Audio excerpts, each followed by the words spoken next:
Like that, the legal system moves very slowly. The police move very slowly. One of the very first things I did as a lawyer is I drafted a restraining order for a woman, and I served it on the man who was threatening her. I actually had to go into prison and serve the prisoner this document. Can you imagine? It was the first time I'd ever been in prison in my life, maximum security, and I had to get buzzed in, and they called the prisoner out. He had no idea who he was meeting, and it was me. I was an Articles student. I handed him the restraining order.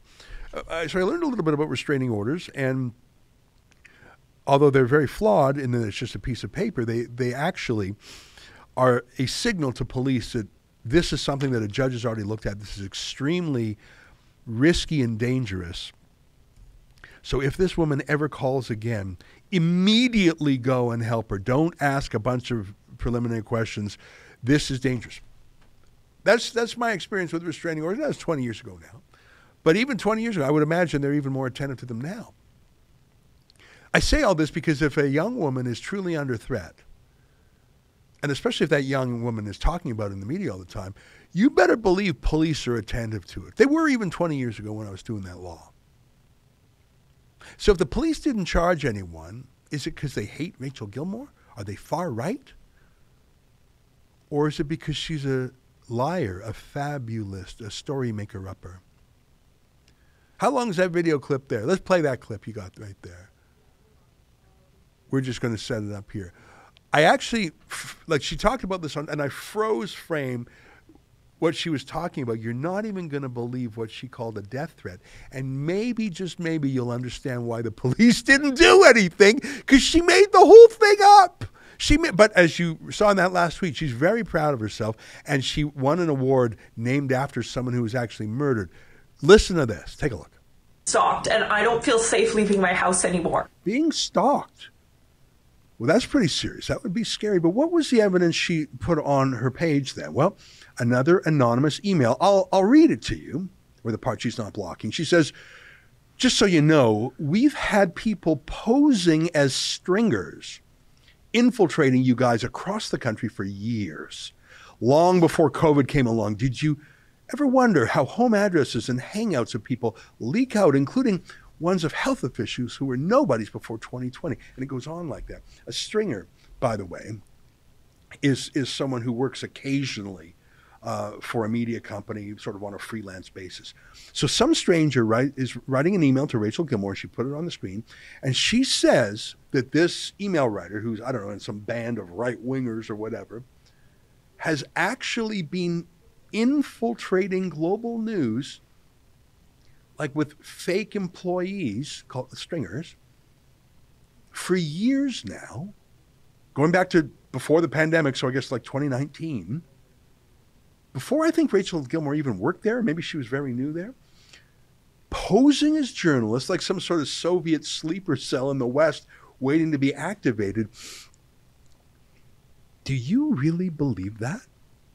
That the trucker convoy, or whoever she hates today, that 3 years ago, before the trucker convoy was even a thing, before there was even a pandemic, before there was a convoy, 3 years ago that these truckers, or whoever, infiltrated global news with fake journalists. And they are stalking her from within her own company. That's what that email says. And she is so terrified by that the stalkers are actually working right next to her in global news that she is literally crying. Rachel, you're a liar, sister. You're a liar. That was an insane story.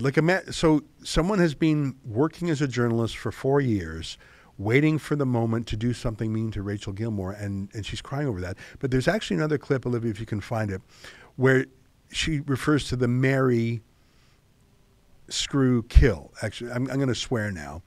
There's a college game or just a fun beer game. Like, there's goofy games like, what's that? Cards Against Humanity. I've never played it, but it's like atrocious, insulting, unethical jokes. It's what you get drunk with friends and you play. I have not played it, but it looks like fun. And there's a fun, goofy thing. It's not even a proper game. I'm going to swear now, but that's part of the title of it. Have you ever heard of the game Marry, Fuck, Kill? and I'm sorry I'm swearing. That's just the name of the game, and you'll understand why. So it's a goofy thing you play with friends. If you're drunk, I actually have not played it. I'm guessing it's the kind of thing if you're in college in your dorm, you just go back and forth. You're killing some time, and what you do is you put 3 names to people, either celebrities or people you know, and you force people to choose which one would you marry. You have to marry, screw, or kill them. So you have to, obviously it's a joke. So, well, I would marry her. I'm saying screw now. I don't want to say that F word. You have to marry her, screw her, and kill her, or whatever. It's a joke. It's like, which would you rather do, kiss your mom, or, it's like a silly joke. And even I, Mr. Squaresville, have heard of this, and I know it's a goofy joke. You're not actually going to marry that person. You're not actually going to screw that person, and you're not actually going to kill that person. It would be like, here's your 3 colleagues at work. You have to marry one of them. You have to have sex with one of them, and you have to kill one of them. It's a goofy joke. It's a drinking game joke. That's her evidence that someone wants to kill her because they didn't put her in the marry or screw category. Take a look at this. And again, she's the source of this. Take a look. I'm a female reporter and I have been receiving death threats for months now. My DMs, my replies on Twitter, my emails, this is what they look like every day. And it's not just me. People are targeting female and especially women of color journalists, trying to silence our voices. Myself and my colleagues Erica and Saba have been on the receiving end of these for months, and we've reported it to the police, and so far nothing has happened. Meanwhile, we've been told that our photos were plastered to the wall of a garage and they were deciding which one of us they wanted to kill. And we're told that we're being stalked, and I don't feel safe leaving my house anymore. Every day it's like this. Every day. When right-wing influencers talk about me, okay, I get another one. Stop. Can you find my treatment of that? Or can you go back and freeze it? Because I'll show you. So that's her tearful video where she's laying out the proof that she was threatened. I showed you that the stalker thing was someone claiming, we've been working with you for 4 years. You don't know it, but we applied for work at Global News as a journalist. And for the last 4 years, we've been doing such good work at Global that we haven't been laid off. So we're your colleagues.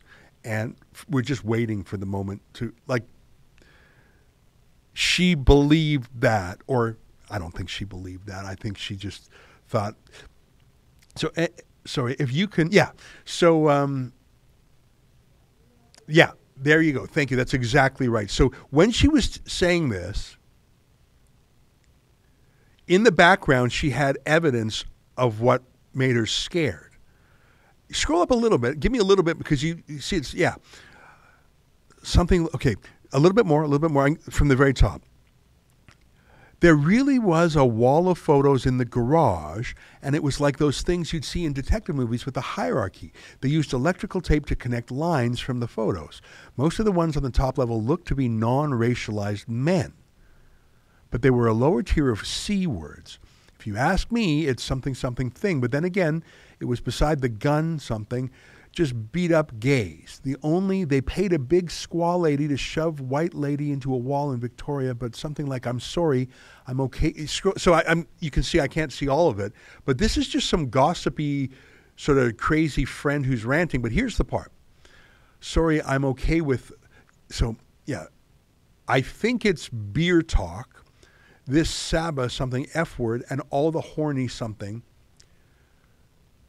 The game marry, kill, or something game thing. Who would you marry? They would F Saba and kill you, and then something Mesley, who they seem to think is. So you can see, I can just see scraps of words. And apparently there was white men that they were going to kill and something. But now this is just, and I don't know if this garage exists, and I don't know, and beer jock talk for laughs, ever wants to marry, kill, drunk FBI a few times, I doubt. Like you see she's blocking most of the letter. But it's clear from what she's not blocking that someone is describing some place, I don't even believe it in general, but the death threat she's talking about was actually not a death threat to her. was not actually a threat to anyone. It was some goofy guys, and they mentioned beer, who I don't even believe that lines and electrical tape. I'm sorry, I don't believe it. But if you boil it down to the essential charge of I was threatened, I had a death threat, no one talked to you. No one threatened you. No one communicated with you. Your crazy conspiracy theory friend told you that a group of some people somewhere played marry, screw, or kill. And that is not a death threat. That is not a threat at all. That's secondhand hearsay by a crazy person. And you were crying about that. And you got a medal named after someone who was actually murdered for real. And you're wondering why the police aren't dispatching the entire SWAT team to rescue you. 'Cause you're a crazy liar. That said, even crazy liars deserve to earn a living, and I'm sure she'll bounce back. And I predict that as soon as next week, she will be working for the CBC. That's a clip from something we call Rebel News Daily. It's our daily live stream hosted by my friend David Menzies, but the show also includes a rotating cast of hosts and special guests, including me. It's a great way for us to talk about the news of the day as the news is happening in an unscripted fashion, and it's an awesome way for you to interact with us as well. We stream every weekday, 1 p.m. Eastern, 11 a.m. Mountain, wherever you find Rebel News. See you there.